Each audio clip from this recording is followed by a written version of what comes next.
Hi everyone, it's Julie Hutchison here from Think, Be, Do Leadership, and today I want to talk about being lost in translation and how that affects our impact as leaders. Lost in translation, what do I mean by that? Well, I was talking to a guy today, a lovely, lovely man, and we were talking about how he'd experienced some frustrations in his job and is in the business that he was working in. And he said that people just took ages and ages to make decisions. And if he would go to them and say, we need to do this, that they would say, okay, we'll think about that then. Or yes, we shall take a look at that. And it frustrated the hell out of him because he knew that this needed to be done for the business. And he couldn't really understand why. Why don't they just do it? Why don't they just get on with it? And he said that the whole company was very similar, didn't like making decisions, and didn't really have any energy or drive towards what he knew needed to be done. And we had this discussion, and we said it's often because the reason for doing what they're doing is lost in translation. And what I mean by that is that maybe a long time ago, somebody set a goal or had a vision or really wanted to achieve something. But when a company grows or matures, then sometimes that vision and that reason for being there gets lost in the translation of the bureaucracy of the whole business or the just the day-to-day stuff that's going on.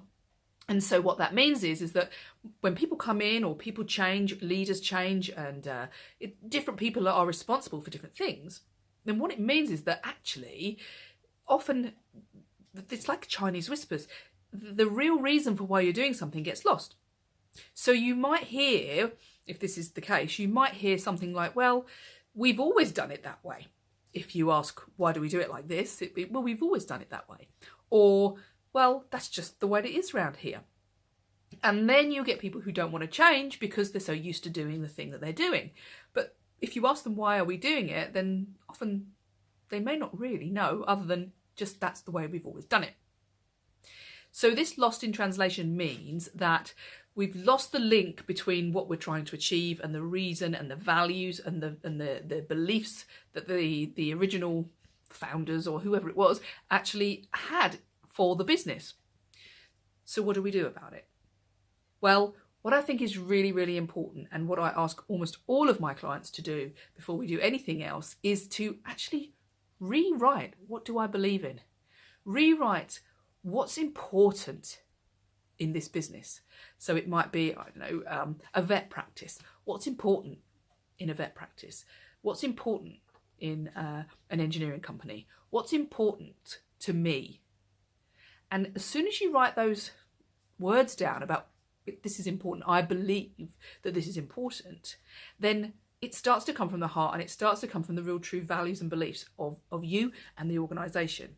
And it's really, really easy, by the way, to write your vision once you've done that, because it follows. Well, if I believe this, then I want the organisation to do this. So you can write a really, really simple vision and belief statement for your organisation, which then you can use to link. So why do we do what we do, and how do we do what we do? So, the way we do things around here can be realigned back to what you believe in and what you really, really hold dear. If you don't do that, what it means then is that people are just going to do what they fancy or do what's been done for a long time. And you don't get the engagement in the real true passion and purpose of the business. So if you want to bring back passion and purpose in the business, if you want to engage people in your dream, your goal, your mission, then you've got to really get it out there in a simple way, not pages and pages, so that it's not lost in translation. You've got the links back down from what you believe and what you want to achieve, right the way down to what people do on a day-to-day basis.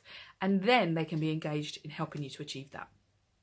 So it was a really good conversation with a lovely chap. I shan't say his name in case he doesn't want to be, but doesn't want to be known. And it was really, really wonderful to speak to him. It made me really think about why I do the work I do on vision with people, because it actually means so much to get that out there in a simple way that people can engage with. So if you haven't done it for your business, please do. If you want some help with that, then I'm very happy to help you, and we'll have a good fun time doing it, and we'll make it easy, not a big chore. So it's Julie from Think Be Do Leadership, and have a wonderful, wonderful evening. You take care. Bye-bye.